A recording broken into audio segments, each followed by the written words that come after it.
ABI, always be improving. Mm-hmm. Is that a real acronym? No, Just made that up. no. I just stole it from ABC. I Always forgot what that's. be, always uh, be clean. always, always pork chicken. Always be ingesting. Always be closing. Yeah, that's what it's from. To be boring. That's the real answer. Close the deals. That's what it's from. Businessman bullshit. Always be closing. Oh, that's what it's about. Yeah. You know what's Close the funny? deal. Yeah. I'm No. looking at What is it? Steam settings and it should not make sounds already. The fact that it makes sounds is a mystery. Are you not on D&D? I am not. I don't even know where D&D would be in Steam. I just have them When you look at on the Steam friends list settings. when you look at the friends list in Steam and you click on your name, there's a checkbox, disable all chat notifications. It's called Do Not Disturb, which I think is, funnily enough, a fairly recent addition to Steam. Well, okay, fair enough. I just activated that, but in my Steam settings, I was looking, and under notifications, there's play a sound when a notification toast is displayed. I find the term toast confusing. I often do Same. not know what it means. What is a Same. toast? If I can't eat it, what is it? What's the point? What does it do? Is it an actual toast image? Because I've never seen a toast sent to me by Steam. Yeah. I don't know. It's confusing, isn't it? Yeah. But anyway, I have stuff I can tell you from that I've experienced. I I realized I experienced stuff since last time. Or have you experienced anything? Well, what I experienced was you trying to say something about, was it Cox and Crendor? What? Or you were trying to talk about another podcast and the bullshit that they did. And then Oh, I that's already interrupted. over. Is Oh, it? I Oh, I okay. thought I did.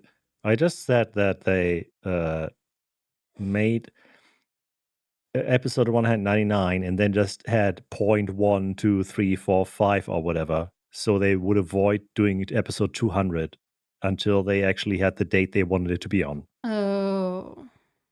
Yeah, it was Triforce. Oh, it was episode 100. Yeah, it might have been 100.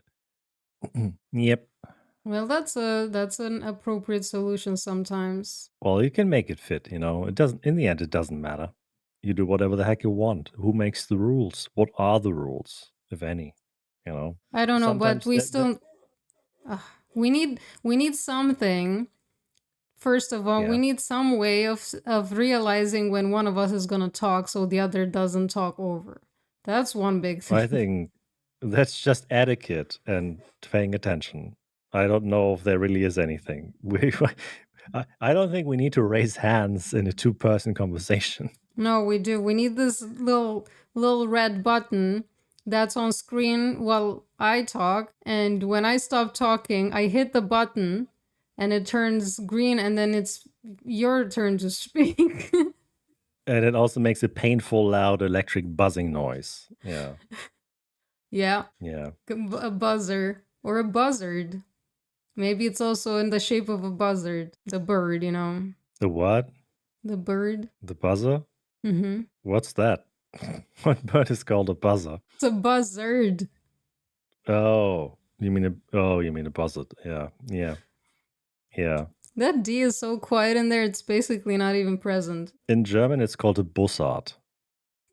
So, fuck me. I The knew bus. I knew something about that would cause something or It's other. a bussy. Yes. Yes. Yeah. Yeah. You know what they call a flock of buzzards? No. Nothing, because they don't flock. Great. Yeah. No, I didn't want to indulge. Yeah. I don't know. What did you do? Fuck me. This is so cursed. This is broken now. This is now broken. How do we How is make this this work? cursed? There's been. One of us has to start talking about something now, any minute, and it shouldn't be when to talk. Yeah, but if you had like a signal to talk where it was visually enforced and also auditively enforced, maybe it would spring you into action harder. All right, let's open Visual Code Studio. We'll pick a programming language of your choice, and we'll design a program for a button to press. Are you opening it? No, I don't think we'll do that. I think it's going to be something that you broadcast to me with your Stream Deck. I don't know how that would work. Well, you are sending me your peepo. So What? similarly, you also send me the image of a buzzard. Oh. And you activate it and deactivate it as, or, toggle it red or green when you're done talking. And then I know. Here, what I can do is this. You know what? That actually kind of works. I'm waiting now for you to... Oh. Hello? Hi? As long as I see you there, I'm not supposed to talk. Also, what? Did you not deactivate sound alerts? I have the source deactivated. I thought that would deactivate them completely. Crikey, Anka, can you stop making sound alerts out of me voice? Oh, man. I honestly don't know. I think last time people didn't do any sound alerts. Yeah, So we but never now get they're just being really rude. Poo-poo. Pee-pee poo-poo. Well, I've learned something today about how alerts work, and it's not how I thought. You guys are pissing me off right now. I'll be honest. I'll be honest with you. No. This is really inappropriate. I'm gonna hide. I'm gone. I'm hiding. No, but if you're hiding, that means I should speak. I mean, okay, that kind of works. Yeah, I should have this, that it shuts down the source when not visible. And there's this check mark that you can enable in all your alert sources. Please be my guests, you cunts, and trigger another thing now. Let's see if it plays, just for testing. And by you cunts, I just mean the people who are present at the event, live in chat right now, and not those of you watching the stream elsewhere. Well, it seems like it's still not deactivating them. That's interesting. I don't have it. This is now a troubleshooting stream, I suppose. Yeah, you're... Where's the lamb sauce? Guys, for real though, you gotta stop. Do you have the audio stuff for the alerts in this scene? Actually, it was deactivated. Yeah, but was it in this scene? Yeah, it still was because I thought I might need it. But by deleting the source entirely instead of just hiding it, it seems like it doesn't trigger the sounds anymore. Yeah, I think like hiding it doesn't control audio from a source, just the visual elements, unless it's a video. I don't know. Well, I would have expected that if I told it to shut down the source when you hide it to work, but it doesn't. So yeah, I guess it's gone now. Like, it's completely gone. So you shouldn't be able to do this anymore, which is good. Okay.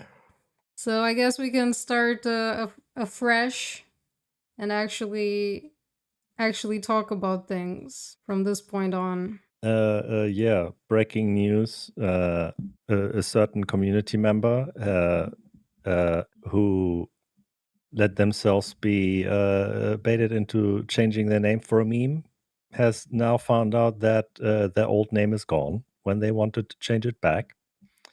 Not looking at anybody, but my sources tell me this is a cautionary. This is a PSA, public service announcement. You're referring to somebody in chat, right? Yes. Because I just realized who you're talking about. Yes. Children, don't change your names willy-nilly and then risk not getting it back. That's yes, tale as old as time. It's why whenever there's like new servers for World of Warcraft and stuff, one of the first things my friends and I would do, like I don't really like doing it, but they would always immediately go in and make like 10 characters for all the names they want to use later. That's literally what people do. And sometimes people like some community members of big streamers will just reserve the name for them, or they'll steal it to blackmail them. Yeah. Yep. I mean, for that specific user in chat, you might be assuming too much. Maybe they don't want to go back to their original username. They did say that they couldn't, I believe. Oh, Oh yeah, I see. I had to scroll through chat. Well, that's really tragic. That is very tragic. Yep. Anyway, yeah. Should I start? Do you want to talk about things you've done since last time? Things I've done since last time. Well, Something happened? Anything interesting? somebody who's making a game recently asked me if I still did music and if I would want to do music / sound design for his game if he gets funding. Wow. And you said yes? I haven't said anything. Oh, you're still contemplating, so you might maybe do it? Well, Do they mean music or do they mean all the sound design? Like creaky doors, farts, steps, mumbling? I don't think there's a whole lot of farting in that game. Really? Because I did learn today that apparently, on average, a human farts 14 times a day. Do they now? Yeah, so it is only natural that whenever we as people make games, we should include it, because it kind of happens relatively frequent. You know what? I never thought about it that way. Some people are probably driving up that average. Yeah, the first thing I thought is, how true is this data? Who did they ask? Is this self-reported? It can't be self-reported. They must have brought them into the lab and like had a noise detector for They attached a device to their buttocks to scan how often they tooted during the day. or maybe they measured the levels of methane in the room. It seems very impractical, but not impossible. Yeah, but you're considering doing it. Not really. The problem is I haven't touched sound stuff in a very long time now. And I was never that much involved in that sort of thing. Like it's more like I have had a failed journey with music. What do you mean failed? Can you really fail at I mean, like maybe in terms of success, right? But making music, is it really possible to fail apart from like in the industry? Well, maybe what I consider fail is losing all motivation to do it and also kind of like diverging from that opportunity so much that I don't really know if I can go back. It's never too late to learn a thing or like to pick it up and practice and stuff. I've Yeah, but tried learning the instruments for a long time. I think I've always improved. I've never gotten good at it, but I don't think I failed. Like I think it's more like I failed to keep up and get good at it, I suppose. well, that's my story too. And at some point, I kind of stopped doing it completely because I had too much other stuff to do. And at this point, I don't know if it would be wise to take on something that I mean, yeah. I probably the- wouldn't do a very good job at because I'm not on the level of some people that I even know in the city who have literally just been doing that stuff for their entire career. So I guess it's like, can they afford any of those people though? Maybe you're the best person they can afford. well, You know? if they get funded, I think they could afford the professional option. Well, you're professional as long as you get paid. The bar for being a professional is oddly much lower than people think. Well, yeah, I guess. I don't know. I guess I am kind of still deliberating on that, but I don't really know what basis I would have to say yes to this. Yeah, I guess you should deliberate on it. And maybe also, I don't know, do you know the extent of what they need, the quality? Like, do they need Foley work? Do they need sound design? Do they need coding sound design? Do they just need audio files? I don't know. Yeah, I'm not sure. I think what would be needed, I think, is a basis of sound design for a combat game. And it's kind of like has a rugged aesthetic, so I don't think it has to be like super polished sound. But I think the music has to really convey a certain atmosphere. I feel like a lot of sound design in games at a smaller scale still is prepackaged sound effects and assets. Even some bigger things. I always come back to, I guess in this context, I come back to remembering that the last season of the anime One Punch Man, the second season, was apparently so rushed. I don't know if that's the real excuse, but they literally used sound effects that were like from Counter-Strike for punches. I mean, you can obviously, like, you would do that. You would buy sound packs and stuff like this and plugins. It's not like you would do this from scratch or like go into the studio and record sounds yourself necessarily. But if you're doing this for a game that's supposed to sell, at least you should want to have license to use those sounds. And you get into the whole thing of, okay, so I have to buy licenses to these sound packs, to these plugins, etc., etc. Like if I wanted to use like a license to use Splice, which I think is like has a subscription-based access to a whole bunch of plugins to create music, you want to look into whether you can use that for commercial projects and what does it take. Probably you could look at Epidemic Sound, I guess, to pay a subscription fee there. I don't know, like you could even potentially find something good enough on Epidemic Sound. Yeah, I mean, when I played Lake, the entire radio just consisted of like 4 Epidemic Sound songs, I think. Do you know for a fact they're from Epidemic Sound? I know that they are bought assets because I knew the songs. I'm pretty sure I knew those specific songs. I might have heard them during trucking streams or something, where Simon would do trucking streams in the past, and he would use Epidemic Sound a lot on his streams. So I feel Oh. like those songs are almost all Epidemic Sound songs. I guess I would have to look at the credits. Yeah, like that's the thing. It's even debatable if you should get a custom-made soundtrack for a game that is supposed to be released in early access within a couple years. I don't know. Yeah, I guess it's not that easy. No, it's not that easy, and yeah, you also don't want to do a bad job for your friends if you're going to take on something like this. And also for me, like in one way, I kind of, or like on one hand, I kind of want to create stuff, but on the other, I'm debating, well, what is the stuff that I want to create? And I'm always kind of bouncing between projects, and not enough of them also give me enough the feeling like I'm actually creating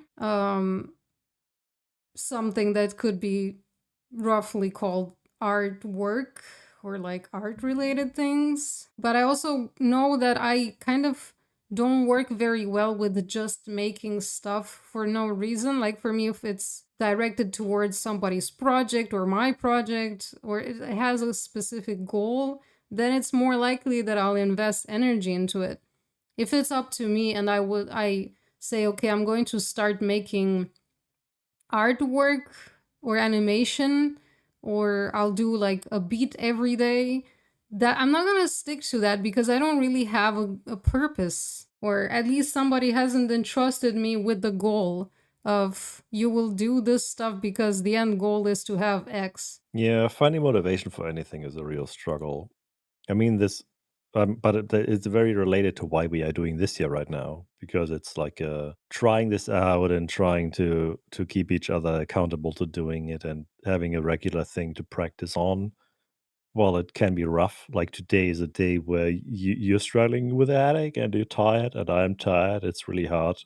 Then the chat keeps freaking it up by spamming sound alerts, but that's stuff to work through. And they should feel bad for that, by the way. And yeah, it's difficult, but this is proof that it can work. I just don't know. It's difficult to find the right ways to get the regularity in it becomes like keeping maintenance. It's like a keep up cost. It's like when you play a strategy game and you want to have a bigger army, you want to have more things going on at the same time. You have to improve your upkeep, and sometimes that's very limited. So it can be really hard to build that upkeep, to have the resources do more things you want to. Yeah. So I guess then the upkeep often comes from someone is paying you for it, someone is requesting it, so you actually have something that drives it. I also really struggle with that. Like I have a drum kit. I want to learn more drums, but there's no pure goal. I'm hard to self motivate for a lot of things. I stream, but the motivation if I was one of those streamers that for 1 year only had one viewer, I wouldn't have kept going. Oh, I just same. happened to be lucky enough that I immediately had at least like one person that cared when I really started. But I tried starting to stream like 1 or 2 times and I had nobody watching. It took a while to be in this position that it worked. So even if you just want to do it, sometimes it's not enough, you need something. And then I see people that on the Twitch subreddit, they've been streaming for a year or longer, and they sometimes get 3 viewers, but mostly have average of 1 or 2, and they keep going. And for some reason, they still view it as a career opportunity, but they're asking questions as to why it's not working, or they're complaining, and they never give enough context.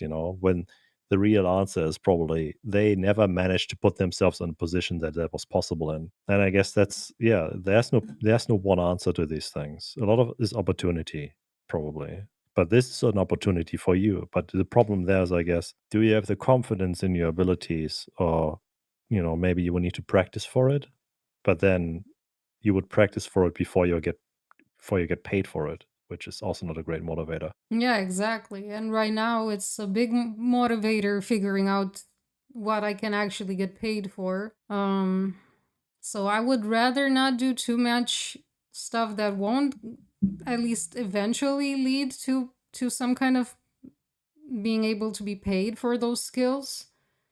Yeah, I think right now it's just a rough time because I don't really know what I should want. Like I'm thinking about several things that like I'm kind of trying to live in this multiverse of okay, what could happen if I do this? What could happen if I do this other thing? And I generally kind of have a really hard time with accepting that I'll just take one single path and that's it. I kind of continue thinking about the other branches a lot. So that's what usually leads me to trying to do too many things at once and not being like amazing at any of them. You're giving yourself decision fatigue. It sounds like a lot. So that's yeah. I'm no stranger to that. Like I some days it feels like you don't have a plan for what you're doing, and I guess that's my big weakness is I don't plan anything. I bought like a paper. I have 3 books on my shelf, I think, all of which are failed planners. And in uni, I tried to do it. In high school, I tried to do it. I bought planners. I wrote in things I had to do. It was less than a month, and I forgot writing anything in it, and I never looked into it. Like when I write something down, the problem is as soon as I write it down, it's gone. So planning doesn't work well for me most of the time. In this format, it works with having a Trello board and for a work project, but a lot of the time I also really struggle with it. But the whole work fatigue, the whole decision fatigue thing is also really rough. Some days you just do nothing because you cannot decide what you want to do. Yeah, I recently had one of those days. I mean, typically my days don't look like that because I kind of have conditioned myself to kind of at least when I wake up in the morning, my brain already starts going through the things that should be done and kind of making a to-do list, which is kind of annoying because that's not necessarily the first thing that I want popping into my mind when I wake up in the morning. But yeah, I recently had a day where I was struggling so much with deciding whether or not I would do a certain thing that I brought myself to tears about it, which was really, really fucking annoying. Because I was so unable to just either give up the FOMO and just not do it, or say, fuck it, okay, you're gonna do this, you're going to force yourself because you don't want to deal with the FOMO. And typically I would end up making the decision about things like that, but that day I just couldn't until I actually kind of broke down about it, which I don't like getting there with the whole indecision. Yeah, but what gets you there? Like, is it is it, something that specifically makes you unable to decide? Is each possible decision so equal in value that it's so hard? I mean, maybe, or maybe it comes from a place of not being able to always correctly assess what is worth doing and whether I will have the necessary energy that day to do it. Mhm. It's kind of hard. Like that's what I mean. It's hard to actually estimate well what is worth doing and what is worth pushing aside and saying, okay, this is not for me. But I guess you have to kind of make those decisions because you only have limited time. And I just crashed something on. Never mind. I shouldn't be grabbing things on my desk right now. That's fine. That was You very can loud.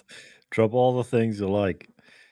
I'm just fondling my teacup and a hair tie. I always have something in my hands. Like, I cannot be not stimming. It's almost impossible.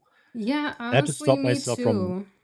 I had to stop myself from stimming with my Steam Deck box because I realized it might be too loud to constantly be like doing this when I open it and close it, because it's so satisfying to open and close. Yeah, I hear It's like, something there. yeah. It also smells, I want to say delicious, but I know that's the wrong phrase, because it's like when you are in a new car, you open up a new piece of electronics and the box, or a new book, and it has this smell to it, right? Yeah, There's but it's usually specifically new nasty. things. I don't think it's nasty. That's what I'm saying. I think the smell is oddly satisfying. I like it. I know it's bizarre. I don't particularly like new car smell because it usually smells kind of like burnt rubber for some reason. But like a new appliance or something, I like the smell. I also like the smell of using the electric whisk, when cooking and stuff like that. Something about it is just pleasing. Wow, okay. I mean, I'd have to sniff it to really have an opinion. Yeah, I'll try to provide. I don't know if it will still smell at that point. That good ozone smell. I feel like with the Stream Deck smell, that's mostly manufacturing smell of the softness and rubbers and stuff they have in it. Like, there's rubber in it because it has like this foot to not slip around. I think that's where the smell comes from. Cats really like that too sometimes. In fact, that's why I've learned that cats like to chew on cables. At least some cats do. Yeah, they sometimes try to eat literal plastic pieces that like bags, bits of bag. Yeah. They freak me out with that. Yeah, because they use some weird kind of softeners, apparently, especially plastic bags. Often, yes, my deck is smelly. It's not smelly, I think it smells nice, and it's very fresh, mint out of the box, barely used. So, by Yeah, the way, I don't know if, I mean, obviously, I guess you can't hear this because you're listening to me and not to the stream, but I yeah. decided to incorporate some instrumental jazz in the background, just Did barely audible. just now? No, not just Oh, now, for a while, like after a while after we started, because I like it that like Therapy Gecko does that when he gets calls from yeah. people. It gives the whole thing, even though he just talks to weird people who have their most bizarre problems. Like, I think today I listened to a guy who likes to get high on Adderall a lot and jerk off for 6 hours. Oh God. But Yeah, I because guess it's you got cozy instrumental jazz in the background, it's kind of, yeah. puts it into an entirely different Okay. atmosphere. Yeah, sure. Sure. Does he also have cozy jazz on while he jerks off on Adderall? The caller didn't say. Like, oh God.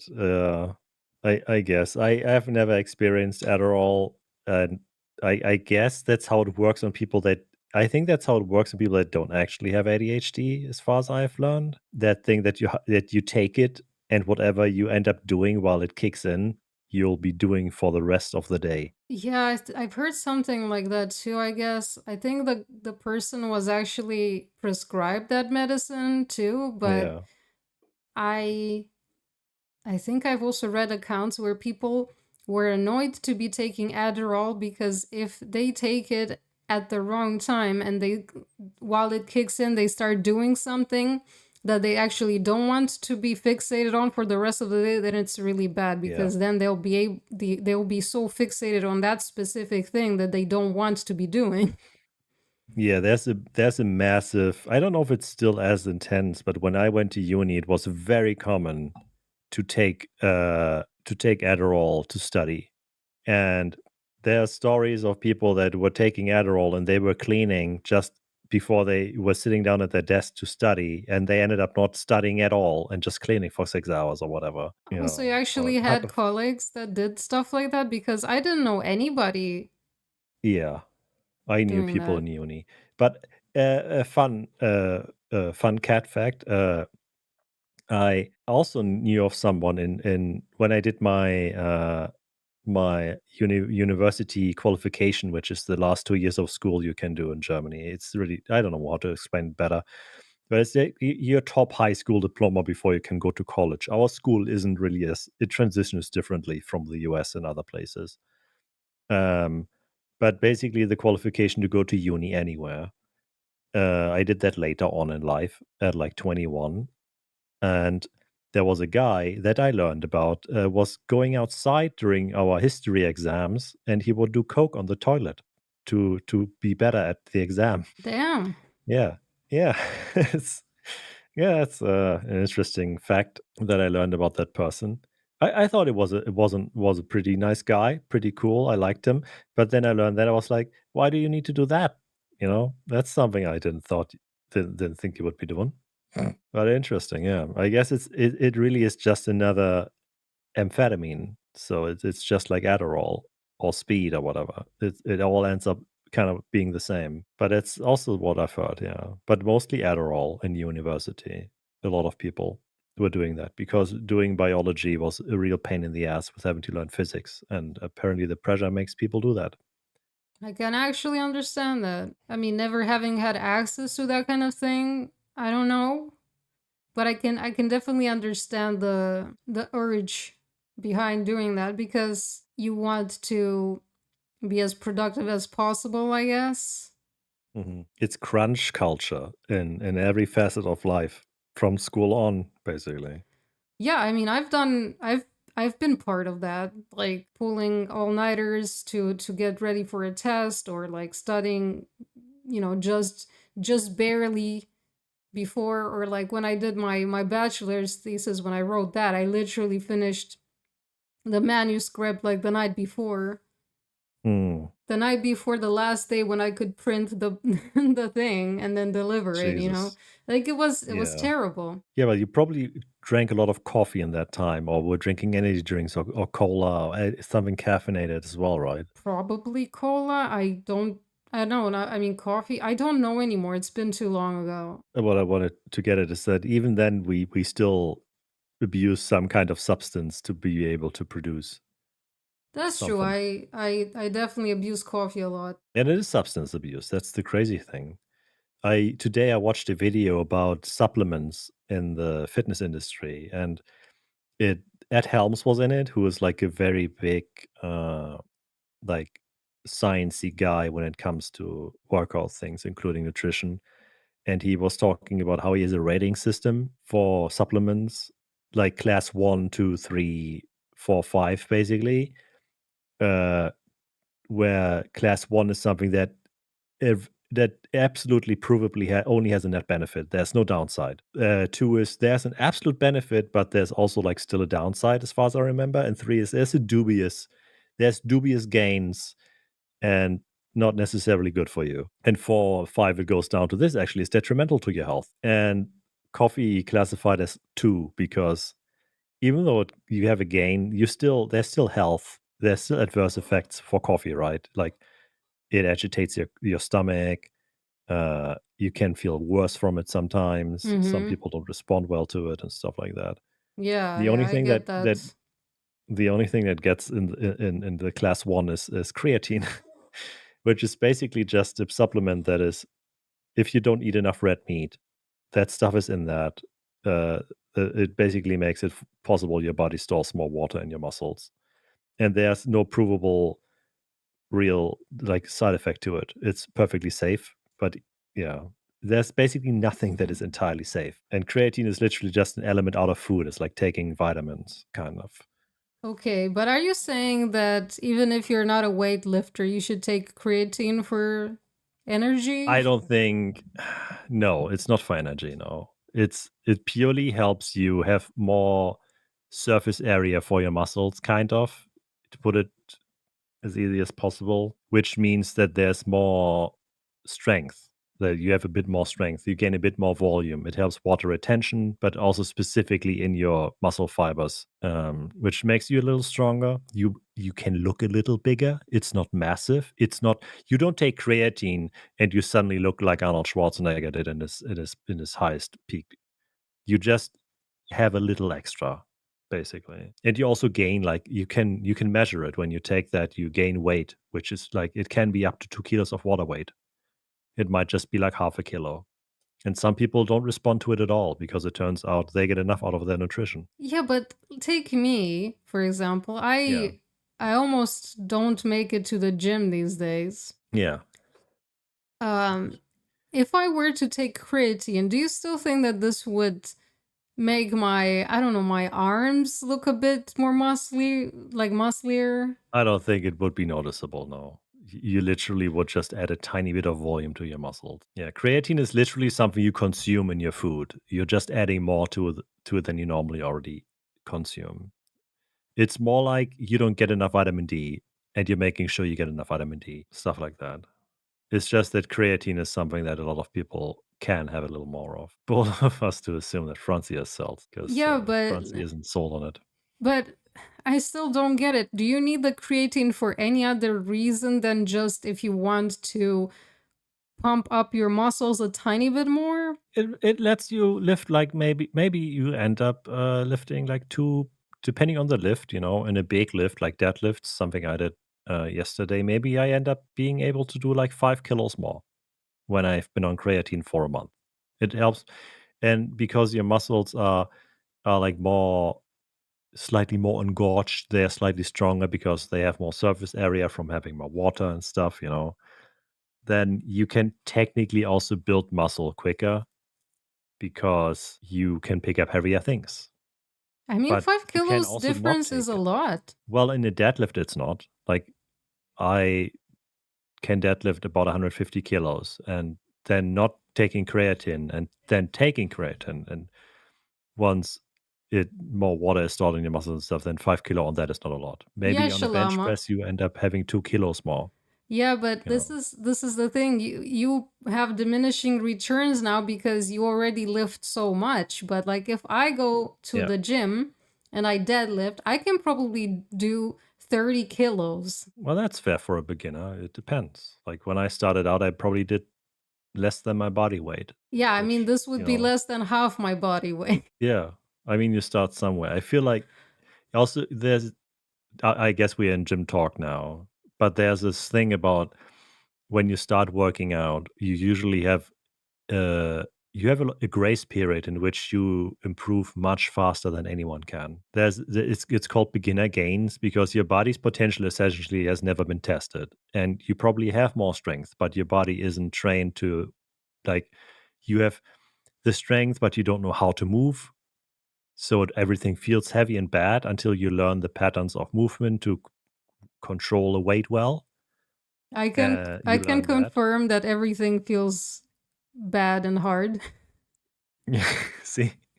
But you learn the patterns with less weight. That's how we do it responsibly, not like an idiot that goes in and does like, what's the hardest thing I can do? And then they are like comatose for a week because they're so exhausted. That's what every young boy does, basically, when they go to the gym. The stupid mistakes. Then you improve really quickly. with consistency, in the beginning, you can improve really quickly. And I've seen women much smaller than me squat more than I squat.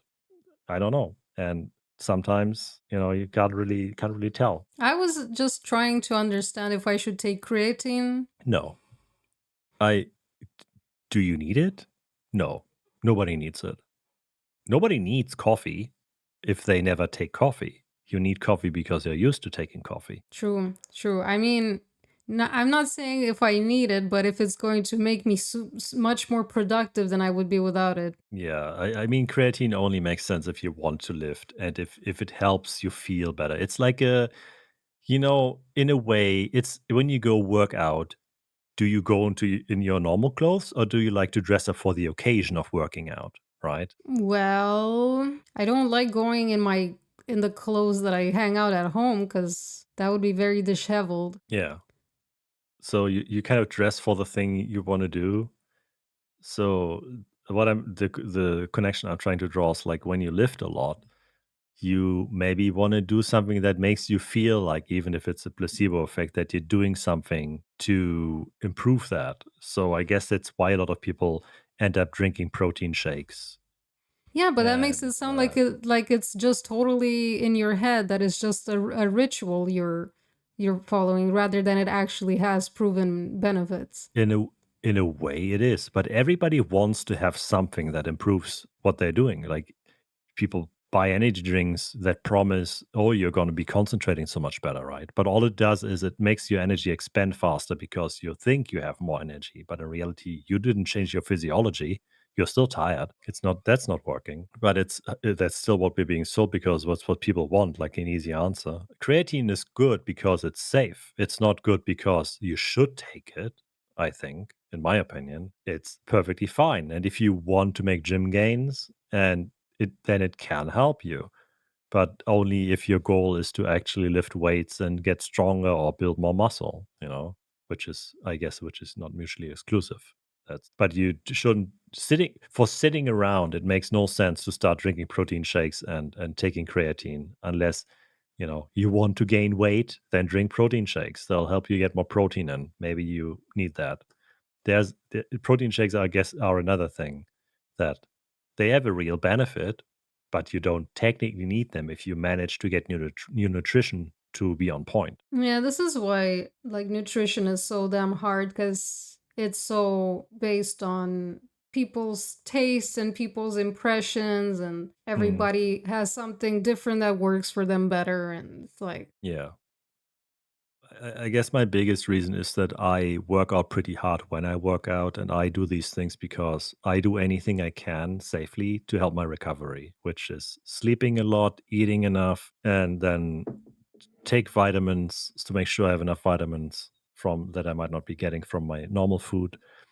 And that just then includes creatine as well. mm. But if I didn't go to the gym to work out, I wouldn't be taking creatine because I would feel like there's no point. Like when I had long breaks, I just stopped taking it. I mean, I think it's not a cheap supplement to add into your No, diet either. that's another part. Like at some point, when I bought protein powder, I started calculating how much it would put into my food budget if I drank protein shakes every single day. And it adds up if you add it to your normal food, that is. Like if you replace food with it, it's not that bad, but it ends up, it sums up to some amount of money that's not negligible in most cases, unless you make a lot of money, I guess. Then it, kind of vanishes. This dog is making Francie want to go into strength training. That's why I watch I watch workout videos because I need that sometimes. Honestly, for me, it's more like my primary goal with anything would be to just feel well mentally and physically. Yeah, But it's kind of also like a pretty vague goal. And I and also I think the gym isn't even the right answer for that necessarily. There's so much exercise you can do. There's so much out there, and it's like if better to find the thing that you enjoy. yeah, but that's the issue with finding the thing you enjoy, is that you have to want to try a lot of things maybe if you're not sure what it should be. Like I just don't think I want to get into any workouts that have to involve other people. Like, I would hate going to any kind of like dance. I don't think I want to be part of a team that plays, I don't know, like volleyball or some stuff like that. Yeah. Even going to yoga courses was getting kind of annoying because I always feel exposed being there on my own. Getting some friends to join is very hard. Then if you just go to some like dance class that is not dancing with partners, that still requires you to be among other people, and I don't know, or like going somewhere for it. And then if it's just going to the gym, which it's something that is the only thing recently that I've been able to still do of all of those things has been going to the gym or doing yoga at home.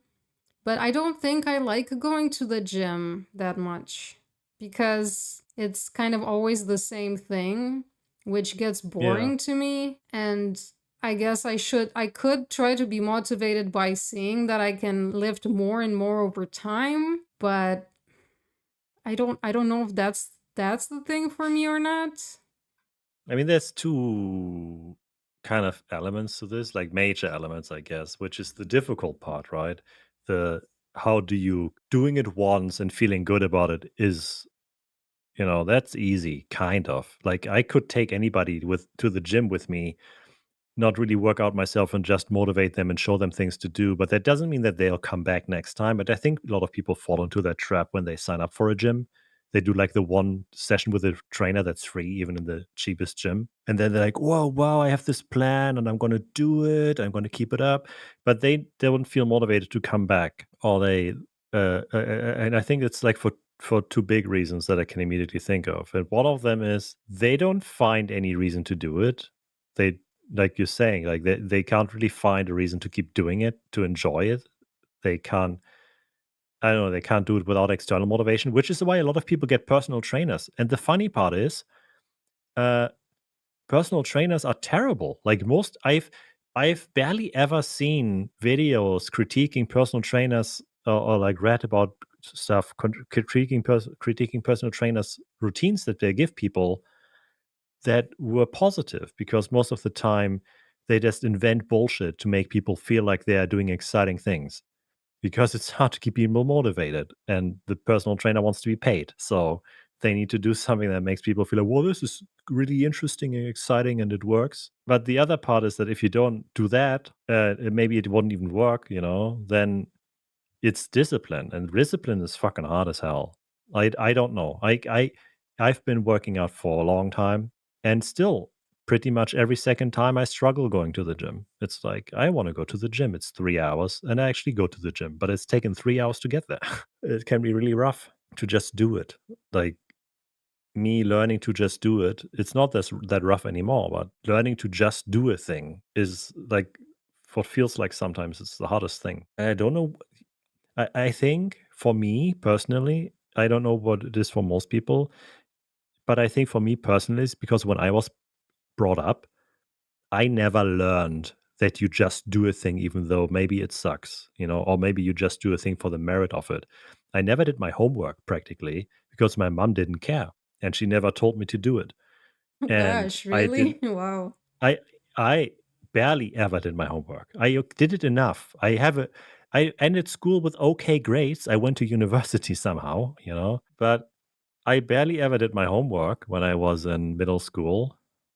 And don't think I've ever been imparted anything like discipline in a way of, yeah, you do this because you should, and it's good to do. It's the right thing to do. I mostly just did whatever. And yeah, I don't know. I wasn't trained. I think that's a big part, like being conditioned as a child into just doing those things. I mean, it's somewhat of a similar experience. Not that I wouldn't do my homework, because I did have a lot of homework to do, but like there were a lot of classes I could skip in parts of my life because I was doing other things that were extracurricular, and people were very, especially my father, very adamant about me doing those things, and I would get excused from school a lot to focus on those things, but training for those other things was also not done in where I didn't really know how to be disciplined about it, and from the outside I was also not really getting disciplined in a proper way. So I also kind of went through school and through a lot of these experiences kind of not really understanding how to learn and how to be disciplined about it, how to keep cultivating something repeatedly over time. I was always kind of just not understanding why I wasn't picking things up. And I went into university like that, and it took me a very long time to kind of understand that the only way to really get better at things is to keep doing them over and over and over again. And I'm still struggling with it because I still feel like I cannot just fully commit to something. And it's, I also just struggle a lot with getting bored of things chronically, and or like this chronic frustration of what I'm doing is never enough, or if it doesn't accomplish an outcome by a certain amount of time, it's not going well. So, and yeah, I think I also, to some extent, still need some kind of external push, even though at the same time I hate it. I think that's kind of how I felt growing up too, that people's outside validation was driving me to do the things that I did in school or extracurricularly or stuff like that, and there was the expectation of me to do those things, which kind of pushed me to try to do them and not give them up. But at the same time, I hated the outside motivation because it was pushing me to do stuff and kind of replacing my inner compass, or like understanding what would I do if these things were not pushed onto me. And I think that's why when now as an adult, I try to kind of direct what happens to me myself as much as possible, but it's still at the same time feeling like I have no idea how to do this, and I still lack some kind of, I don't know, I guess self-understanding of how to always make it work for myself. Or maybe it's not even possible. Like, to some extent, I also often embrace the fact that it's okay to lean onto external reasons to do things, or external, like, pillars, even if they're not necessarily always the same people or always the same conditions. Yeah, I wonder how much of that is something that I guess you train in life still. I don't know, because I'm trying to think of times in my life where I was very responsible for, I had a lot of responsibilities and a lot of self-motivation. But I think it actually wasn't self-motivation, because for example, I used to manage small establishment for the owners in the entertainment in Hamburg for tourists and everybody that wanted to do what we offered. And I think the reason why that worked is because I use it as an escape from the current the issue that I had going on in my life at that time. And then it became an external motivation of, if I don't do this, nobody else will do what I do. And I guess with my job I started recently, which is, so far I only do it once a week, which is a bit annoying. But I'm giving it trust because I need it right now, kind of.